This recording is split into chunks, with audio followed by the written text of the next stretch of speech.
Keluarga Vina Cirebon tolak uang 30 juta rupiah dari anak ex-Wabub Cirebon. Keluarga Vina Cirebon menolak pemberian uang bantuan sebesar 30 juta rupiah yang diberikan Ramadhani Purwadisastra, putra ex-wakil Bupati Cirebon Wahyu Ciptaningsih. Satu di antara alasan keluarga Vina Cirebon menolak pemberian uang sebesar 30 juta rupiah tersebut lantaran uang tersebut hasil laga tinju.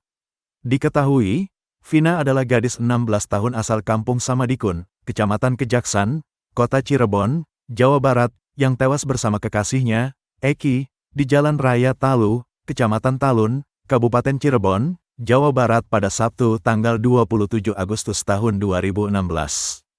Keduanya disebut menjadi korban penganiayaan geng motor. Buntut kembali mencuatnya kasus Vina Cirebon yang tewas bersama kekasihnya, Eki, menuai banyak simpati dari berbagai pihak, termasuk dari kalangan yang menggelar amal untuk membantu finansial keluarga Vina. Satu di antaranya adalah bantuan uang 30 juta rupiah hasil laga amal tarung tinju di Bali. Uang sumbangan itu merupakan hasil upaya Ramadhani Purwadisastra yang merupakan putra ex-wakil Bupati Cirebon Wahyu Ciptaningsih. Ramadhani sendiri berhasil memenangkan tarung tinju melawan Nanda di Bali pada tanggal 3 Agustus tahun 2024. Namun demikian, keluarga Vina menolak uang sumbangan itu dengan alasan sudah mencukupi. Menerima kenyataan itu, Ramadhani Purwadisastra sempat kebingungan. Ia pun menyerahkan uang itu ke sebuah panti asuhan di Bali. Ramadhani mengungkapkan bahwa penolakan uang sumbangan itu saat dirinya dan keluarga berkunjung ke kediaman keluarga Vina. Keluarganya menolak, katanya sudah cukup, dan gak usah repot-repot. Dia, keluarga Vina, gak suka kalau dibantu dengan cara dari boxing, jadi menolak, kata Ramadhani kepada Tribun Jakarta, Jumat, tanggal 9 Agustus tahun 2024. Meski Ramadhani mengaku sudah menjelaskan bahwa setengah dari uang itu adalah uang pribadinya, keluarga Vina tetap kekeh menolaknya. Ia ditolak semua, minta dibantu kasusnya agar cepat selesai saja, jelasnya. Oleh sebab itu, Ramadhani mencoba mengalihkan uang tersebut kepada yang membutuhkan. Kita alihkan ke yang membutuhkan di Bali, ke panti asuhan, jelasnya. Meski demikian, Ramadhani tak menampik jika awalnya dia merasa bingung akan dikemanakan uang tersebut. Sebab ia tak memiliki plan B atau rencana lain. Bingung juga, daripada uangnya kepake mending saya alokasikan ke tempat yang membutuhkan juga, pungkasnya. Diketahui, Ramadhani ikut terseret kasus Vina Cirebon lantaran namanya mirip dengan satu DPO yakni Dani.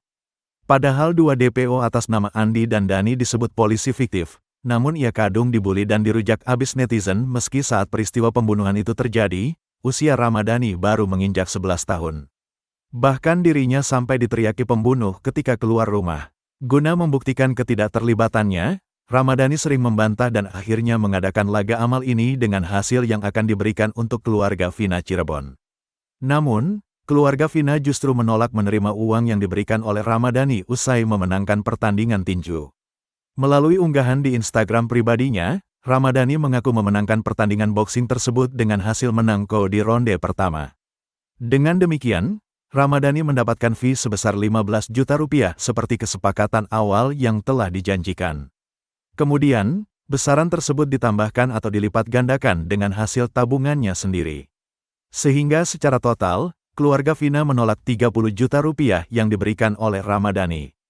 Tak hanya Ramadhani yang terseret dalam kasus kematian Vina dan kekasihnya, Eki, melainkan kakak-kakaknya juga ikut terseret di dalam kasus kematian dua sejoli ini. Mereka adalah Satria Robi Saputra selaku kakak tertua Rama dan Reza Prima. Mereka berdua menjadi tertuduh setelah nama Rama terseret kasus ini. Satria tertuduh lantaran saat peristiwa pembunuhan sempat mengambil cuti kuliah. Kenyataannya, cuti kuliah yang diambil saat itu untuk menikahi Fatimah Az-Zahra yang kini menjadi istrinya. Saat itu, usia Satria baru menginjak 18 tahun. Diketahui, Satria kini menjabat sebagai Kepala Desa Kadung Jaya, Kecamatan Kadawung, Kabupaten Cirebon. Sementara Reza Prima ikut terseret lantaran menjadi putra lainnya di keluarga tersebut. Reza Prima itu yang kami perlu perjelas lagi namanya. Sebetulnya bukan Prima nama panggilannya ya. Namanya Reza Prima Hanjaya tapi dipanggilnya adalah Reza atau Reza, kata Satria. Status baru Rudiana usai diperiksa Bareskrim atas kasus Vina Cirebon. Setelah diperiksa Mabes Polri soal kasus Vina Cirebon, Ibtu Rudiana dikabarkan memiliki status baru. Status baru ini bisa membuat kuasa hukum para terpidana sumringah. Laporan dugaan kesaksian palsu dan penyiksaan oleh Ibtu Rudiana itu dikabarkan sudah naik menjadi penyelidikan. Namun peningkatan status laporan itu langsung dibantah kuasa hukum Ibtu Rudiana. Bareskrim Polri mengumumkan status baru Ibtu Rudiana usai diperiksa Propam. Diketahui, Ibtu Rudiana sempat dikabarkan memenuhi panggilan tim khusus Kapolri Jenderal Listio Sigit Prabowo 3 malam soal kasus Vina. Kini kuasa hukum terpidana sumringah karena upaya hukumnya sudah naik tahap. Terbaru, laporan dugaan kesaksian palsu dan penyiksaan oleh Ibtu Rudiana naik menjadi penyelidikan.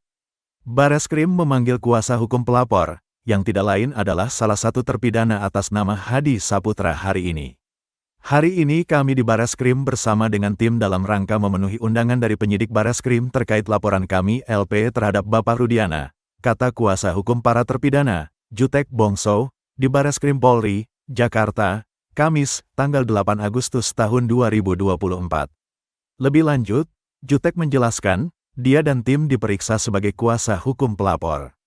Kami sebagai penasehat hukum pelapor, Hadi Saputra, dipanggil sebagai pelapor untuk Bapak Rudiana.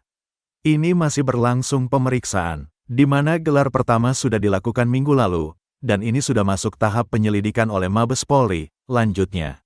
Kuasa hukum Ibtu Rudiana, Pitra Romadoni bantah status kliennya naik penyelidikan.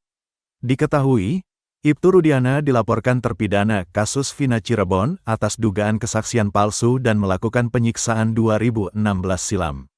Kini laporan Ibtu Rudiana disebut disampaikan kuasa hukum para terpidana dari Perhimpunan Advokat Indonesia, Peradi, naik ke penyelidikan. Menanggapi hal itu, Pitra Romadoni dengan tegas membantah status baru Ibtu Rudiana. Menurut Pitra, jika status laporan naik menjadi penyelidikan, dia sebagai terlapor harusnya mendapat surat dari Bareskrim. Namun hingga saat ini belum ada pemanggilan. Enggak ada pemanggilan sampai sejauh ini, kata Pitra saat dihubungi Tribun Jakarta, Sabtu, tanggal 10 Agustus tahun 2024. Menaikkan penyelidikan juga gak ada. Seharusnya kan kalau memang itu dinaikkan ke penyelidikan itu suratnya ditembuskan kepada kita, jelasnya. Kendati begitu, Pitra memastikan kuasa hukum terpidana kasus Vina, dalam hal ini yang melaporkan adalah Hadi Saputra, hanya asal klaim. Enggak ada, itu cuma versi-versi mereka saja, kata Pitra. Polisi aja belum ada ngomong, ditingkatkan atau apa, gak ada, pungkasnya. Kuasa hukum Rudiana sebut kesaksian dua teman Vina halu. Kuasa hukum Ibtu Rudiana, Pitra Romadoni kini menyinggung dua teman Vina Mega dan Widi terkait kesaksiannya dalam kasus Vina Cirebon. Kubu Ibtu Rudiana tegas tak mempercayai kesaksian dari dua teman Vina tersebut dan lebih percaya kesaksian Suroto. Sembari menyindir, kuasa hukum Ibtu Rudiana itu menyebut Mega dan Widi cuma halusinasi saat menceritakan detik-detik Vina ditemukan kritis lalu meninggal dunia. Alih-alih tak percaya dengan Mega dan Widi, Pitra Romadoni Nasution itu justru lebih meyakini kesaksian Suroto, mantan mandor desa yang jadi saksi mengaku sempat mendatangi TKP ditemukannya Vina dan Eki 8 tahun lalu. Seperti diketahui, Suroto sempat bersaksi bahwa dialah yang pertama melihat kondisi jasad Eki dan Vina yang kritis di jembatan Talun sebelum pihak kepolisian datang. Karena kesaksian Suroto itulah, kasus Vina dan Eki diyakini sebagai pembunuhan, bukan kecelakaan. Waktu itu menunjukkan pukul 10 malam. Saya sebagai mandor desa karena rutin keliling di wilayah Talun, saya sampai di jembatan itu di situ udah ada banyak pengguna jalan pada berhenti dan melihat korban tergeletak di situ. Saya menanyakan, ini kenapa Pak, ini kecelakaan, tidak ada yang menolong, kata Suroto dalam YouTube Kang Deddy Mulyadi Juni tahun 2024. Namun belakangan, kesaksian Suroto diragukan oleh berbagai pihak. Salah satu yang meragukan cerita Suroto adalah mantan Kabareskrim Komjen Pol Purn Susno Duaji. Susno tegas menyebut Suroto mengurai cerita bohong soal kasus Vina. Banyak saksi-saksi yang enggak jelas, berbohong, termasuk Suroto. Yang dulu saya puji-puji bagus ternyata bohong juga Suroto, ujar Susno Duaji. Yang pertama menemukan justru orang yang melapor pada Polsek kan gitu. Jadi banyak saksi ngaku-ngaku yang pertama ngaku-ngaku hebat tapi bohong juga, sambungnya. Beda dengan cerita Mega dan Widi selaras dengan keraguan Susno Duaji atas keterangan Suroto. Belakangan dua sahabat Vina, Mega dan Widi mengurai kisah mengejutkan. Bak menjawab keraguan Susno Duaji, Mega dan Widi mengungkap percakapan terakhirnya dengan mendiang Vina. Berbeda dengan Suroto, Widi justru mengaku masih berkomunikasi dengan Vina pukul 22 WIB. Padahal sebelumnya diakui Suroto, ia menemukan jasad Eki dan Vina dalam kondisi kritis di jembatan Talun sekira pukul 22 WIB. Almarhum Vina SMS dulu, "Kamu ada di mana? Mau ikut main gak?" kata Widi. Ajakan dari Vina itu pun tak digubris oleh Widi. Widi ogah keluar malam-malam karena takut dimarahi pacarnya. Hingga akhirnya pada pukul 22.15 WIB, Widi mengaku sempat ditelepon Vina. "Vina, pas nelpon saya benar-benar seneng banget, banyak gerombolan lagi ketawa, terus ada suara motor," akui Widi. Cerita yang disampaikan Widi itu akhirnya terkuak kebenarannya. Tak asal bercerita, Widi ternyata punya bukti valid riwayat percakapan dengan Vina. Yakni berasal dari ekstraksi isi HP Widi, ternyata Vina memang masih mengirimkan pesan ke Mega sekira pukul 22.14 WIB. "Mau gak, Meg? Entar dijemput sama kita," kata Vina dalam chat.